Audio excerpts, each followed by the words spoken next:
do it.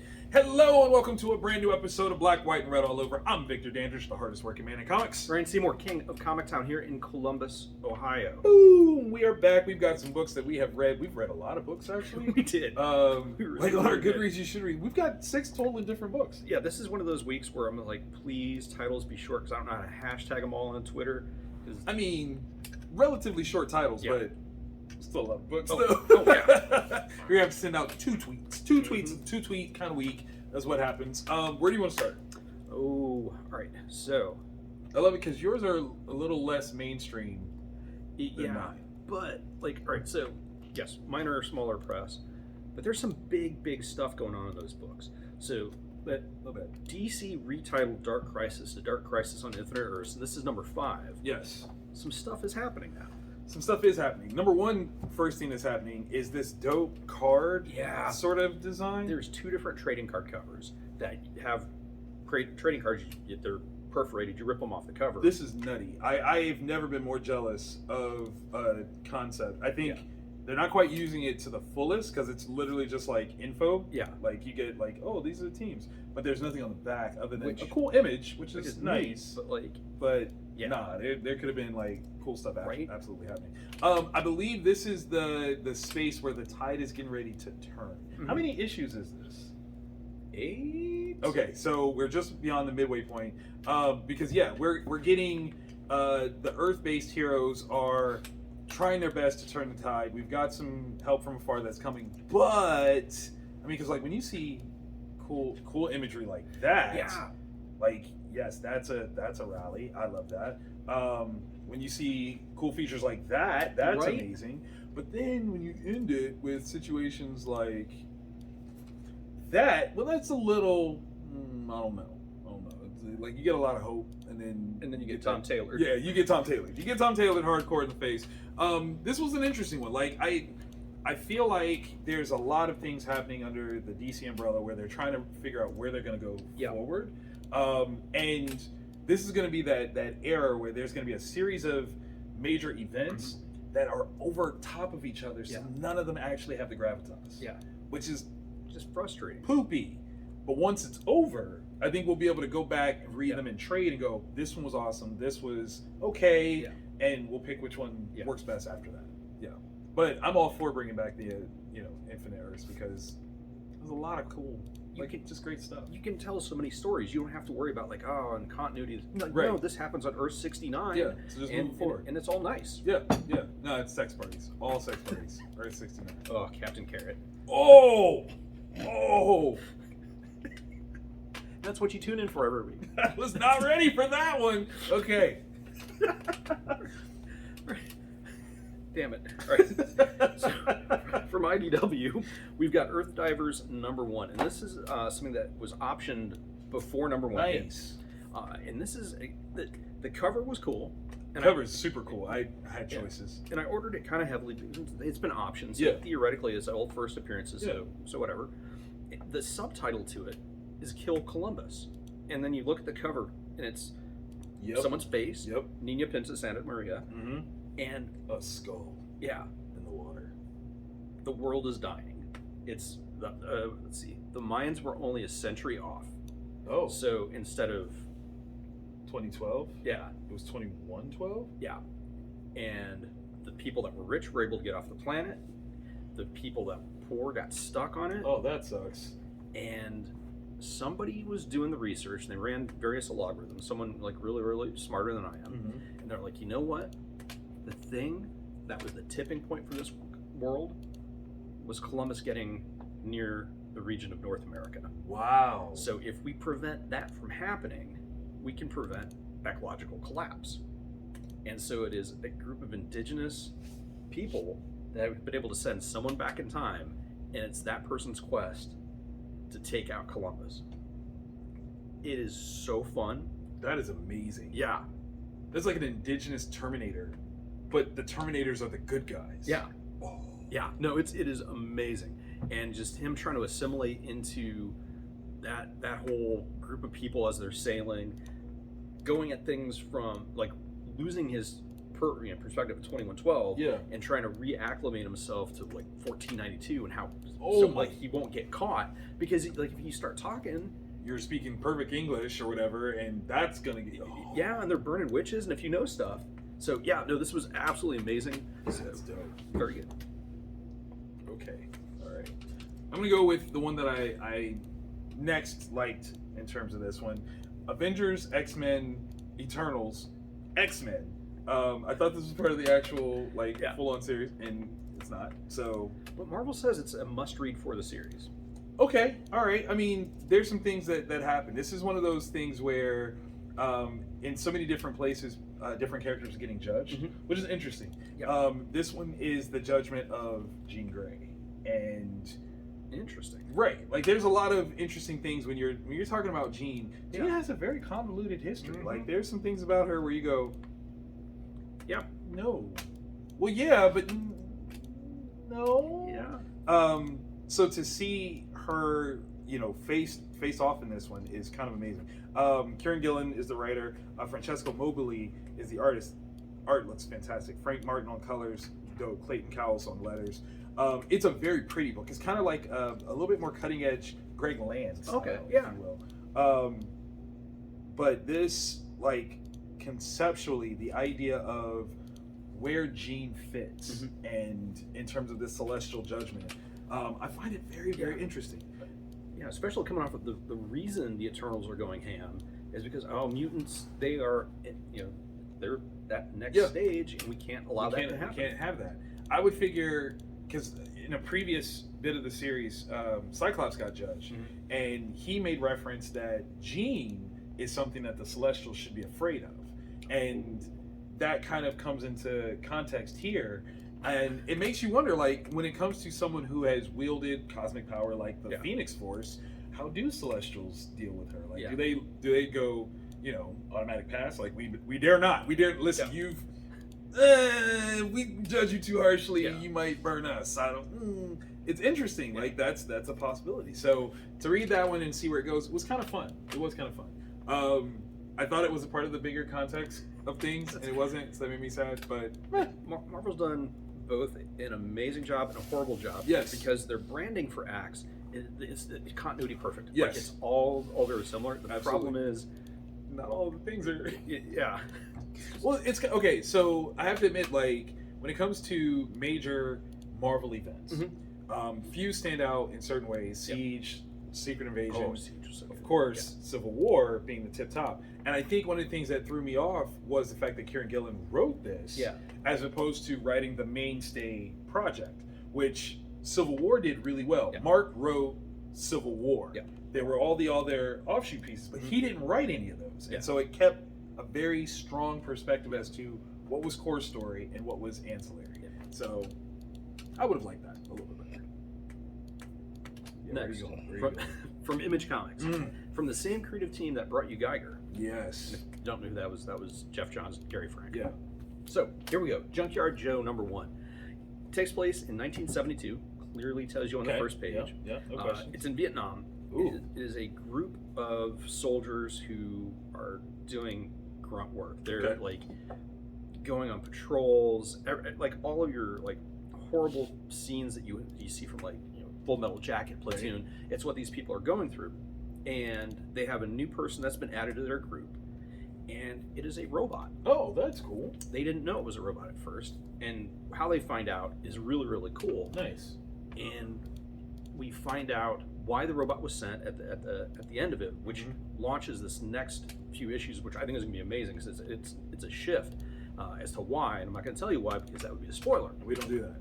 The one thing that now you mentioned Terminator from Earthdivers, the robot learns, and it starts to feel like it's a part of this platoon. So it like adds this really cool wrinkle to it, and you see what it does and how it affects the future of America and the 100% awesome. If you liked Geiger, pick this up. Okay. If you like Vietnam movies and whatnot, pick this up. If Ray Berry said sci-fi type stuff, pick it up. Yeah. That top trade dress, is that like indicative of like Jeff Johns' brand and image? I think. Okay. That's Because like when I saw it, I was like, oh, it's Geiger. No, it's not Geiger. Yeah. That's. Yeah, no, I think it 100% is, because it's Mad Ghost Studio. Okay. I guess, which is right below the image. That might be their creator. Nice. Right. So. All right, so the last one on my Goodreads you should read, and it was tempting. It was tempting. Hulk, issue 9, story by Donny Cates and Ryan Ottley. Ottley going full Ottley on this one. Images have texture, feeling. You might be able to smell it just by looking at it. In the aftermath of the huge Banner War with Thor and all that good stuff, we're seeing the outcome of safety protocols that Banner put into place. Okay. Like, hey, if this goes a little too far, this is what I want to have happen. Yeah. Which is amazing. Like you see, like there's so much intelligence to it. Like he set up a protocol that involves this guy, and he's got to do certain things in order to make his Hulk body work again. Yeah. It's super smart, and at the same time, it's not scientific. Yeah. It's just smart. Yeah. Which is amazing. But we're gonna go into this grand adventure because this one's called Hulk Planet, where he goes to a place that strangely he doesn't seem to recognize, but Yeah. kind of must in some way, shape, or form know about your boy. And then we've got this fun new character who looks super badass. Yeah. Brian, your designs, man, they're like next level Kirby. Yeah. stuff. No, 100%. It's so cool, so cool. I'm afraid of them. Very much so. Like whatever is happening here, problematic. Yeah. Literally problematic. So yeah, I can't wait to see where this is going. Did he end up in a world where at some point he visited, maybe made some babies, don't remember? What? Nah, I wasn't Hulk, man. I was Joe. I was Joe Fix-It. Hulk, he's got your hat. Huh? I ain't never been here before. I don't know what world you're talking about. This ain't no Sakaar, baby. Oh, you did go to Sakaar. Oh, I meant, huh? I'm Kermit. It's not easy being green. Kermit smash. That's so bad. It's really... so bad. Infinite Universes. from DC Comics. We've got Gotham City Year 1, issue number 1. Tom King, Phil Hester are the artist and the writer, and this takes place in 1961. So well before Bruce Wayne is even a concept in anybody's head. And it is a private investigator that has been hired by this person that they've never met before. They don't have any of the background, to deliver a letter to Wayne's ancestors. Right? They're alive during the time. And he does. And it was probably one of the worst decisions of his life. Because this is like Bruce's grandparents? Yeah. Okay. Yeah. And they're in a... I don't want to spoil it. There is a crime that has occurred, and by this private investigator doing what he was paid to do, he is now stuck in the middle of something far beyond any of their tricky. Yeah, and it's really cool. It's like this film noir kind of thing. The femme fatale. His grandparents are just horrible people. Bad. Bad. We're lucky he turned out as healthy and as opposed to his namesake. Because that's only the beginning of it. And I'm like, okay, cool. It's like a crime noir story. Tom King's killing it on that. It takes place in the 60s, so it doesn't necessarily affect anything now. Right. And then you keep reading. Oh. Yeah. Gotham was a terrible place. Yeah. So. Yeah, a way to tie everything together. I didn't get that far. I ran out of time. Yeah. So no, this is if you're a fan of film noir and that kind of thing, 100% pick this up. Yeah. It is accessible Tom King, so if you're worried about it being like Mr. Miracle or Vision, don't. Not as high concept. It is a straightforward story. Very grounded. That when it wraps at the end to ties into other parts of the DCU in history, chef's kiss. Nice. Oh, okay. Those are good reads that you should read. If you've got some extra cash and you want to spend on some books, definitely highly recommend these. But the must reads, if you have limited funds to get some fun, These are the ones that should be on your pull list, guaranteed. What do we have? We've got 2 that are the same. Yep. And then We diverge. yes. Yeah. Where do you want to start? Why don't you start us off with Ant-Man? Because that's one that Marvel has been shipping in back-to-back weeks. Okay, I'm gonna say this with a straight face. Ant-Man #4, one of the best books this week. Like, I mean, it's consistently been solid. so freaking good. Okay. All right. So creative team, we got Al Ewing, who, what doesn't like? I'm certain, without question, that like when he writes a grocery list, It's going to be amazing. You would read it. You would read it. Tom Riley on art. I am a new fan of Tom Riley's art. It's t-shirt worthy. Yeah. Like if he did a series of cool graphic tees with these characters, I would wear them all the time. Yeah. Tom, I might hit you up to see if I can get you to do some graphic tees for me. Like no joke. I want to see Tom do like a Fourth World New Gods Go! story. Don't you touch me like that in those That'd be sexy amazing. naughty places. Yeah, I would like that actually. Okay, so this wraps up the Ant-Man story. Yeah. And it's, I mean, again, who would have thought Ant-Man? Yeah. And we're not just talking about like, oh, well, you know, Scott Lang is cool. No. All of them. Yeah. All of them. The coolest part Mhm. is this. Because when I first looked in this, I was like, oh, is this like some preview for something? Yeah. No, this is a part of the story. Yeah. What a okay. If you are a independent comic creator who specializes in wanting to do superhero-oriented stuff, I'm going to challenge you to grab a copy of this and turn to page 2 and and see a way that you can showcase world building, full-on stories as simply as possible. We are covering a history Yep. in 2 pages that is insane. Like, I want to read all of these. And the idea that these are not necessarily existing stories. Yeah. Write them, make them. I mean, they have titles and everything. Yeah. Titles, issue runs. I needs it. Yeah. I needs it now. Yes, please, and thank you. Like, without question. Freaking amazing. Yeah. This is overall a masterclass in how you can tell stories with characters that are from different time periods, both in terms of their character interaction and actually the stories that were told with those characters at the time. And freaking genius way of solving this, saving the day, if you will. This was, I highly recommend. I can't, like, I'm gonna mess around and say something I'm not supposed to, but it, so good. Like, who'd have that's thought? that's all I got. That's all I got. It's that creative team. really good. It's the creative team. Like Ant-Man does.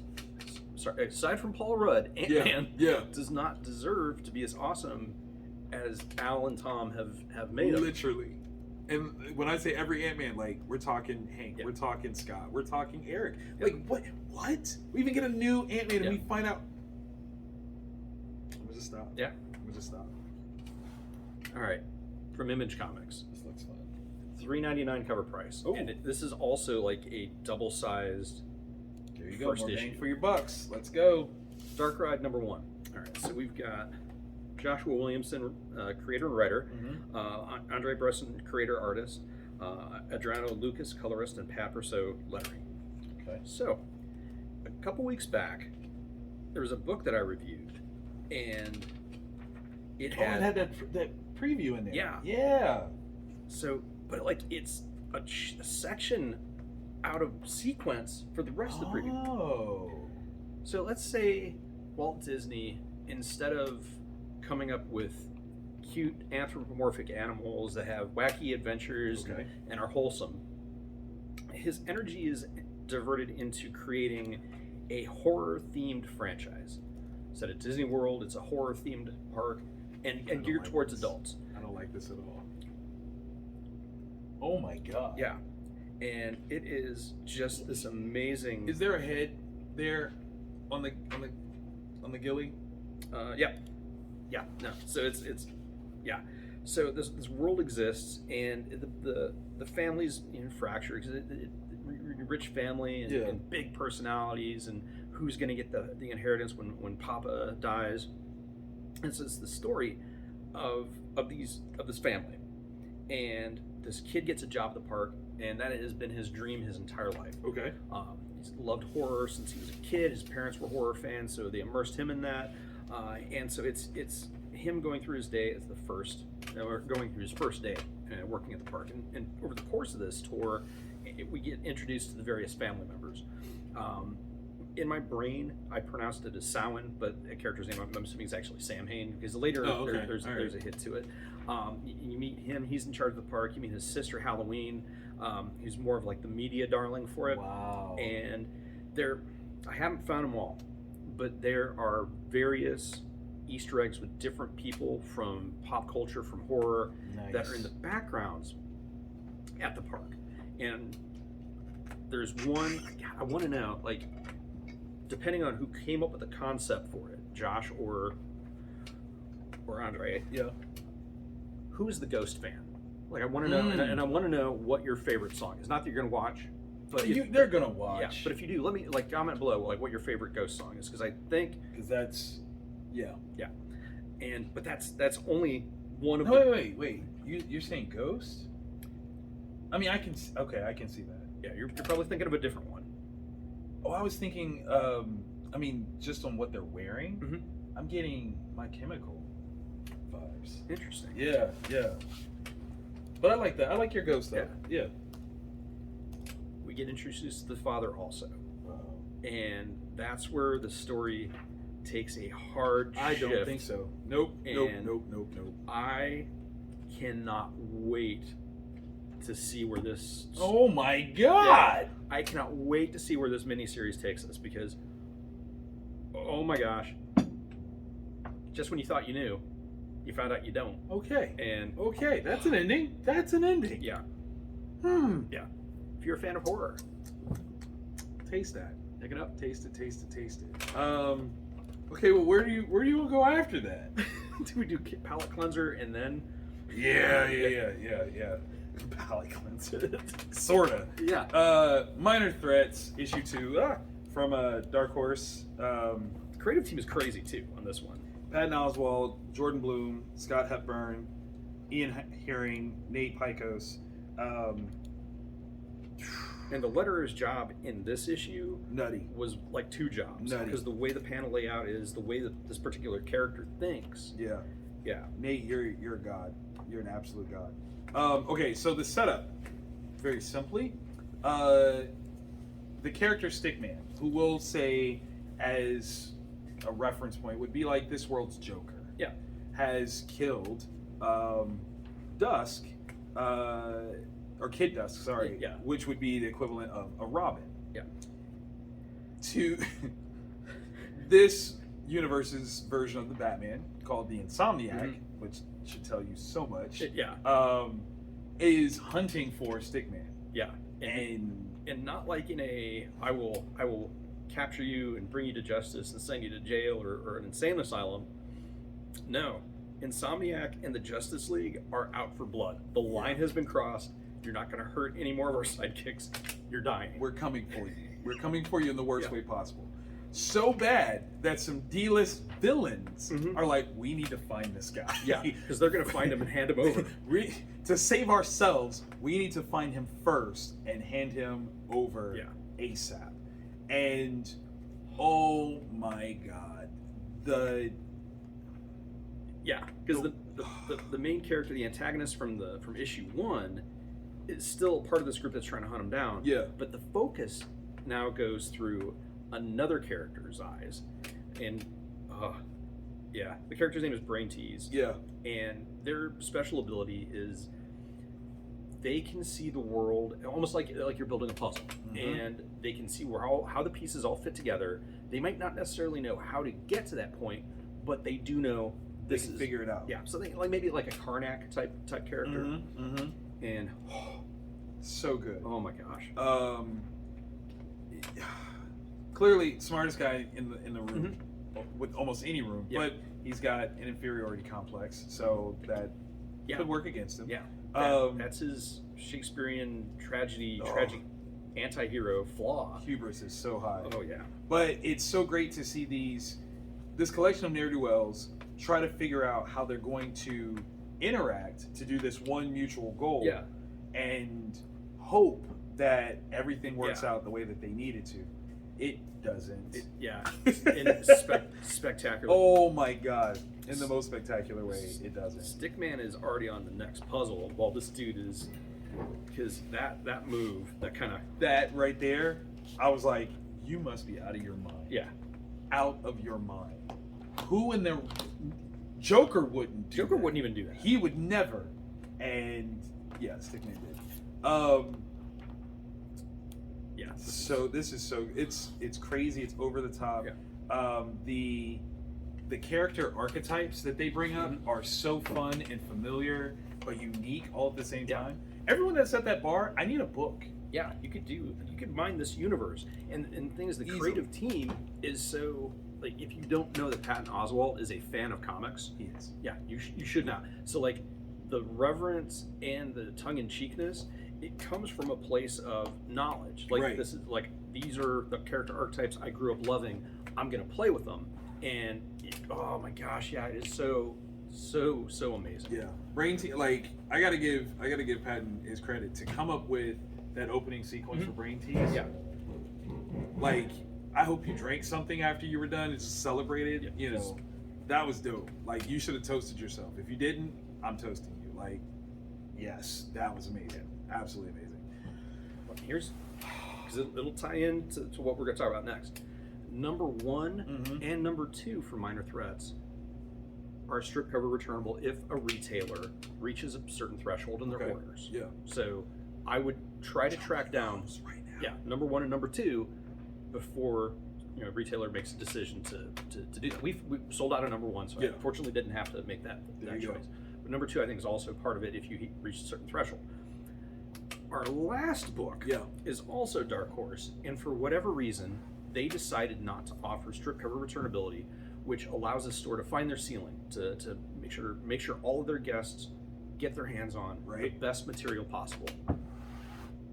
God, if they had, choices would have been made, different choices. Yeah, because it would have informed you as a retailer a little bit something else, give you a little bit more insurance, we'll say. Yeah, in terms of what you're doing. Now, what we're talking about is Night of the Ghoul.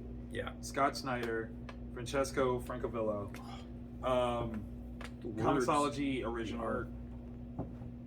Here's the thing. This is a hefty book. Yeah, it's another double-sized book for only $4.99. $4.99. No ads. Like, this is none. Like, this comic. Is all book, all reading.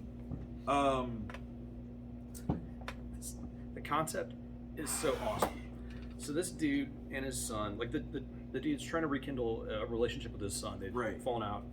He and his wife were split, and he has stumbled across what he feels would have been the greatest horror movie ever released, Holy Grail style. But something happened to where there was a fire at a studio, and very few segments of the movie, or actual, like, the film, are left, and he came across them while digitizing stuff as his job. And he has walked his happy ass into a situation. A situation. Trying to show his reverence for this work of art that he's found. Yeah. And man, when you talk about the line between reality and non-reality blurred, the thing that's crazy is these are amazing horror tropes that should not work in comics, but they do. But they absolutely do. Snyder,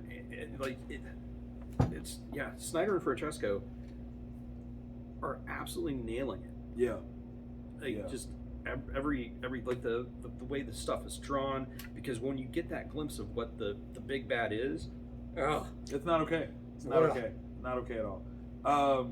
And what I really love, and this is common with Francesco's work, is it's simplistically colored. Yes. Right. Like, so Francesco's relying on the strength of the illustration itself and just the general sense of storytelling. Yeah. Love it. Like, absolutely love it. There's a rawness to the line work that carries really, really well. Super cinematic. and just so many parts of it, you just can't help but keep reading. Yeah. And the way that it bounces between time periods of reality and circumstances, messed up. Yeah. Dude, like, And when it switches, and when so messed you up. know what kind of world you're actually inhabiting as the reader. Oh my gosh. Not okay. Not okay at all. And just, like that, what? Right? That's creepy. That's so creepy. I love this. This is such an amazing book. Like, What a solid drop, right? As we're entering the Halloween season. Yeah. This is now your favorite scary movie. Yeah. In book form.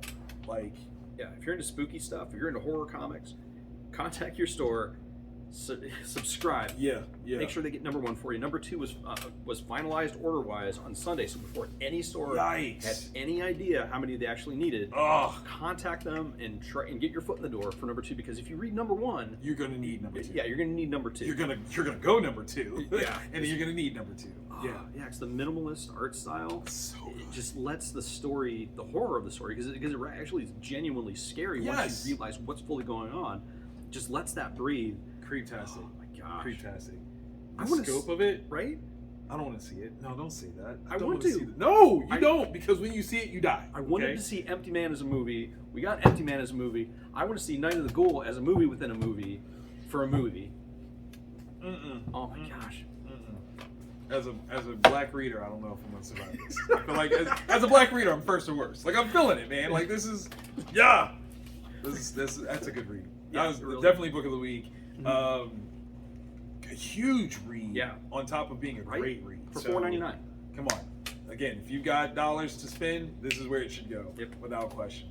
You made it this far, so we're hoping that you liked it. If you did, click that thumbs up so that we can see it, Yep. and the algorithms kind of, Yeah. share that information with everybody else. Yeah, and hit subscribe because we do this every week. Every week, hit the bell; it'll Yeah. let you know. And share this with your friends on Facebook, Twitter, whatever. That's right. Just copy the link and say, yeah. Cool. If you on Facebook, you can tag us Black, White, and Red all over. Definitely. On Twitter too. yeah, Twitter, yeah, you can tag. Yeah. Follow Vic and I on many social platforms. Follow Find us out, just around. Period. yeah, how awesome Vic is with people and how his work is amazing, or just my dumbass. I don't know. That's Which is also amazing. yeah. It's also amazing. We'll see you guys. Bye.